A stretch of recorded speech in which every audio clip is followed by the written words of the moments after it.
ഒരിക്കൽ സ്വഹാബിമാരിൽ ഒരാൾ നബി സല്ലല്ലാഹു അലൈഹി വസല്ലമയോട് ചോദിച്ചു, ഇസ്ലാമിൽ ഏറ്റവും പുണ്യമുള്ള കാര്യം ഏതാണ്?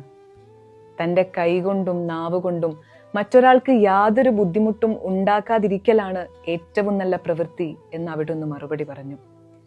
ജനങ്ങളെ ബുദ്ധിമുട്ടിക്കാതിരിക്കൽ ആരാധനാ കർമ്മമാണെന്ന് പഠിപ്പിക്കുകയാണ് നബി സല്ലല്ലാഹു അലൈഹി വസല്ലം. സ്വഭാവം ഉത്കൃഷ്ടമാകുന്നതിനനുസരിച്ചാണ് മനുഷ്യൻ മതവിശുദ്ധി കൈവരിക്കുന്നത് എന്നാണ് ഇബ്നുൽ ഖയ്യിം റഹിമഹുല്ല അഭിപ്രായപ്പെട്ടത്.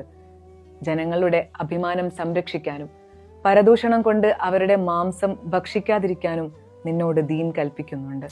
ഗീബത്തും നമീമത്തും പരത്തി അഭിപ്രായ ഭിന്നതകൾ സൃഷ്ടിക്കാതിരിക്കാനും ഇബ്ലീസിന്റെ ഉറ്റ തോഴനായി മാറാതിരിക്കാനുമാണ് മതത്തിന്റെ താല്പര്യം. കച്ചവടത്തിൽ കള്ളസത്യം ചെയ്യാതിരിക്കാനും വഞ്ചന കാണിക്കാതിരിക്കാനും നിന്നോട് മതം അനുശാസിക്കുന്നുണ്ട്. അയൽവാസികളെ ഉപദ്രവിക്കാതിരിക്കാനും മാതാപിതാക്കൾ വാർദ്ധക്യാവസ്ഥയിൽ എത്തുന്നതോടെ അവർക്കൊപ്പം ചേർന്നിരിക്കാനും സഹോദര സഹോദരിമാരോട് ഇമ്പത്തിൽ ഇടപഴകാനും ഇസ്ലാം കൽപ്പിക്കുന്നുണ്ട്.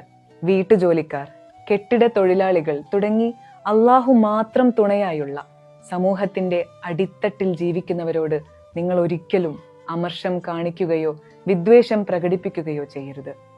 ഏത് വലിയവനോടും ചെറിയവനോടും നന്നായി പെരുമാറുക.